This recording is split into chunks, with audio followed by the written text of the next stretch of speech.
مولانا محمود مدنی اسد الدین اویسی کے خلاف ہیں؟ ہاں خلاف ہیں۔ مولانا محمود مدنی نے جو کچھ کہا اویسی صاحب کے متعلق برابر نہیں۔ آج کوئی ہم مسلمانوں کے لیے ہندوستان میں بولنے والا نہیں، مولانا محمود مدنی بھی نہیں بولتے جیسا اویسی صاحب بولتے ہیں۔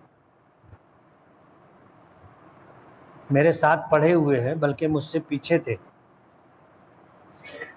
لیکن جو حرکت انہوں نے کی ہے اور کر رہے ہیں مناسب نہیں۔ ان کی ہی نادانیوں کی وجہ سے جمعیت علماء دو حصوں میں تقسیم ہوئی ہے، اور جمعیت علماء کا اپنا جو وزن تھا وہ ختم ہو گیا۔ اور بھی بہت ساری باتیں ہیں، میں بولنا نہیں چاہتا، آج دنیا بھر کے لوگ جواب دے رہے ہیں نا۔